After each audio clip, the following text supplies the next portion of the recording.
Bismillahirrahmanirrahim. Assalamualaikum warahmatullahi wabarakatuh.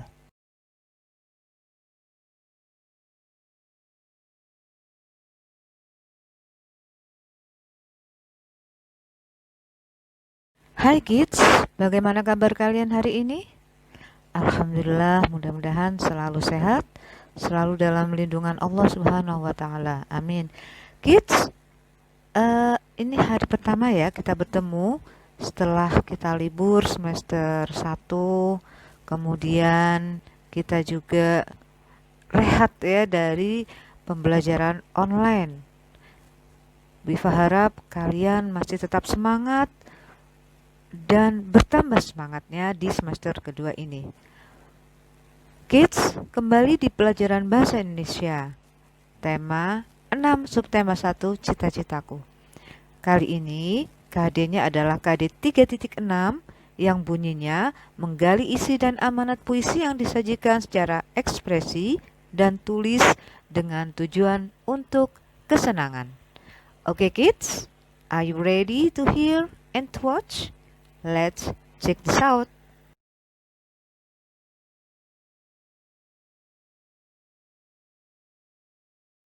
Kids, kita pahami dulu apa sih puisi itu. Kita kenali dulu apa sih puisi dan ciri-cirinya. Puisi merupakan karya sastra yang berisi curahan perasaan penyair tentang apa yang dilihat, dirasa, dan dipikirkan dengan menggunakan kata-kata. Kids, ciri puisi ada 2 pada garis besarnya ya, yaitu memiliki baris dan bait, memiliki irama dan rima. Oke, bisa dipahami?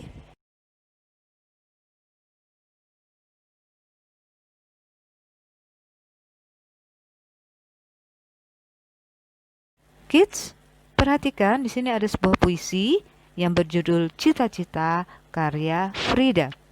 Kalian lihat di situ ada tanda panah juga, ada 3 tanda panah ya di samping puisinya.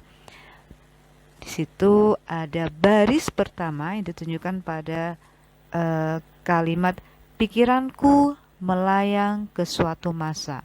Nah, itu disebut sebagai baris pertama. Kemudian, aku pun bertanya-tanya, mau jadi apa aku saat dewasa?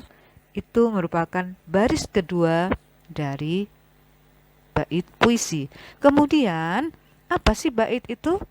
Bait adalah kumpulan dari beberapa baris dalam puisi. Kita lihat di situ, di baitnya ya, ada kalimat, tiba-tiba ku berpikir tentang cita-cita. Nanti aku mau menjadi seperti apa? Pilihanku jatuh kepada pembaca berita. Nah, itu tadi disebut sebagai bait puisi. Di sini ada 3 baris ya, dari kata tiba-tiba sampai berita. Nah, itu disebut sebagai bait. Satu bait puisi bisa terdiri dari 2 sampai 4 baris ya anak-anak ya. Tergantung pada pembuat puisinya atau penyairnya tadi. Kemudian kita lihat di sini, puisi tersebut berima sama. Rima adalah bunyi akhir pada puisi, yaitu a a a a. Ya. Itu namanya rima ya. Bunyi akhir pada baris puisi ya. A a a a. Ya, rimanya sama. Setiap baris pada bait puisi berakhiran a. Bisa dipahami? Mudah-mudahan kalian bisa memahaminya. Oke?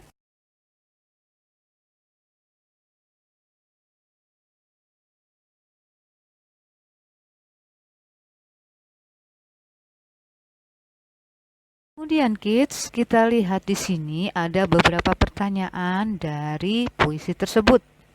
ya, yang berkaitan dengan puisi, bukan isinya. Ya, dari puisi yang berjudul Cita-Cita ada beberapa pertanyaan, yaitu apa rima dari puisi tersebut? Kita lihat di sini rimanya, bunyi akhir pada tiap baris, ya, tiap baris dalam satu bait puisi. Di sini rimanya adalah a a a, ya. Satu bait terdiri dari 3 baris, ya, bisa dipahami ya. Di situ ada berapa bait? Nah, kemudian ada judulnya apa? Ada pertanyaan ya, kalian lihat di situ. Apa judul puisi tersebut? Berapa bait puisi tersebut? Siapa pengarang puisi tersebut? Seperti tadi kita telah bahas, rimanya adalah rima sama a a a a. Kemudian judulnya adalah Cita-Cita. Kemudian ada berapa baitnya? Kita hitung. 1, 2, 3, 4. Ya, ada 4 bait dalam puisi tersebut. Kemudian pengarangnya siapa? Di situ kita lihat jelas, pengarangnya adalah Frida atau karya Frida. Oke.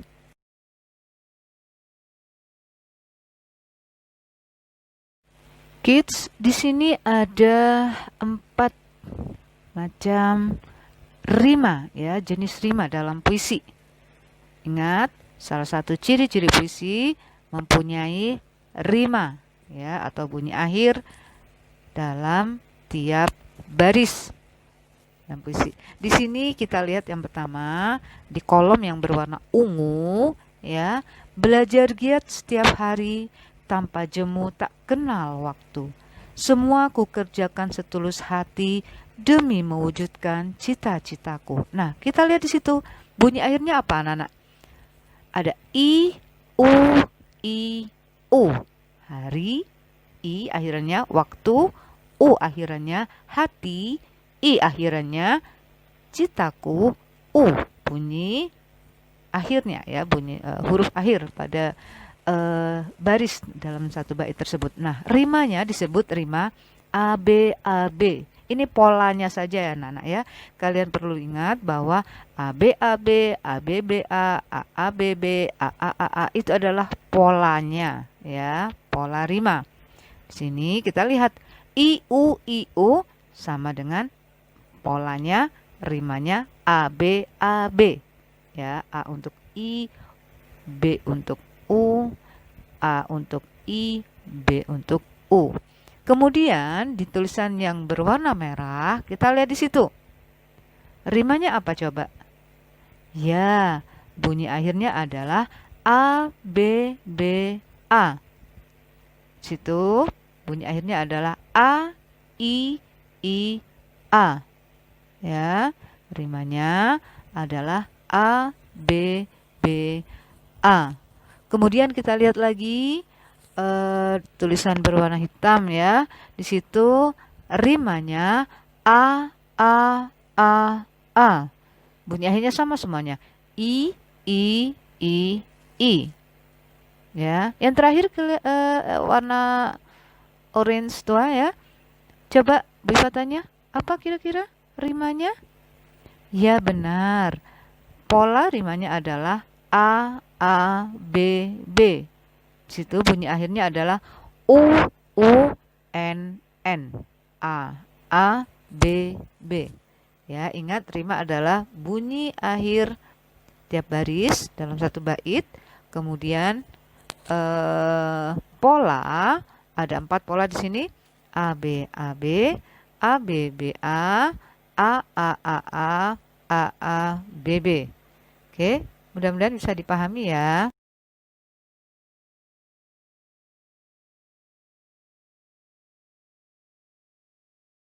Selanjutnya, bagaimana menjelaskan makna yang terkandung dalam puisi? Ada beberapa hal yang perlu diperhatikan dalam memaknai puisi. Ada 4 hal ya kids, yaitu pertama, kamu harus membaca puisi tersebut dengan saksama. Sama halnya dengan membaca teks ya anak-anak ya. Kalian tetap harus membaca puisi tersebut dengan saksama, dengan teliti, dengan cermat. Kemudian, bacalah setiap baris dalam bait-bait puisi dengan cermat. Membacanya setiap barisnya ingat ya, dalam satu bait bisa terdiri dari 2 atau sampai 4 ya baris ya. Kita harus membaca per barisnya dengan cermat. Kemudian yang ketiga, catatlah hal-hal pokok yang disampaikan.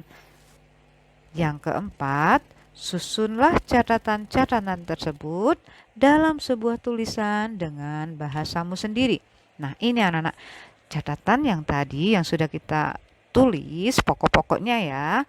Kemudian kita susun dengan menggunakan bahasa kita sendiri. Kenapa menggunakan bahasa kita sendiri? Supaya lebih memudahkan kita untuk menjelaskan makna yang terkandung. Oke? Bisa dipahami?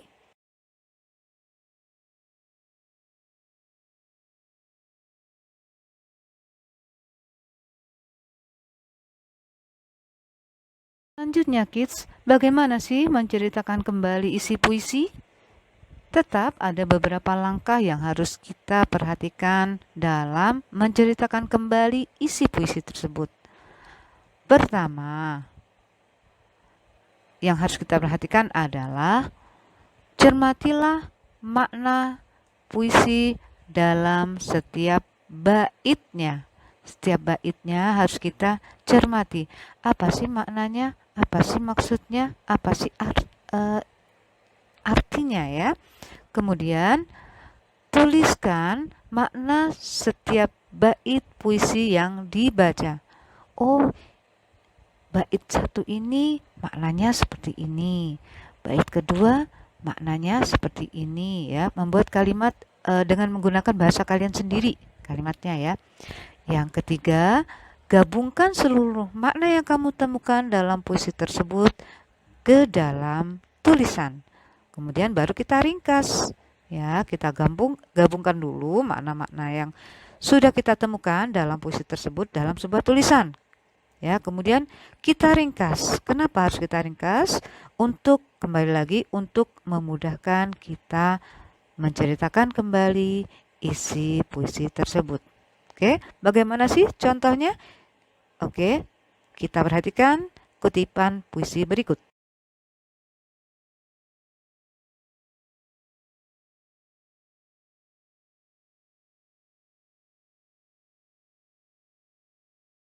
Perhatikan kutipan puisi berikut. Perkakas dan oli menjadi kawannya sehari-hari. Pakaian kotor pun ia tak peduli. Semua dilakukan sepenuh hati demi mendapat sedikit rejeki. Nah, kids, dalam kutipan puisi tersebut, kita lihat di sini maknanya. Oh, ini puisi ini menceritakan tentang montir ya, seorang montir yang sangat semangat untuk mencari rezeki. Nah, kalian lihat di situ ya, menggunakan bahasa kalian sendiri. Kemudian kita lihat bait-bait dalam puisi ini ya. Oh, ini ada seseorang yang pekerjaan sehari-harinya adalah berhubungan atau berhubungan dengan kendaraan, bersentuhan langsung dengan kendaraan, mobil ya, kita lihat di situ. Kemudian ada oli, ada kata-kata oli ya, ada kata-kata perkakas atau perlengkapan mekanik ya. Nah, atau montir. Nah, kita bisa menangkap maknanya. Oh, ini tentang seorang yang bekerja, seorang montir yang bekerja dengan semangat. Di sini di mana ada kata semangat, semangatnya? Di sini dia ada kata-kata atau kalimat, pakaian kotor pun ia tak peduli. Semua dilakukan sepenuh hati. Nah, di situ terlihat semangatnya anak-anak, ya.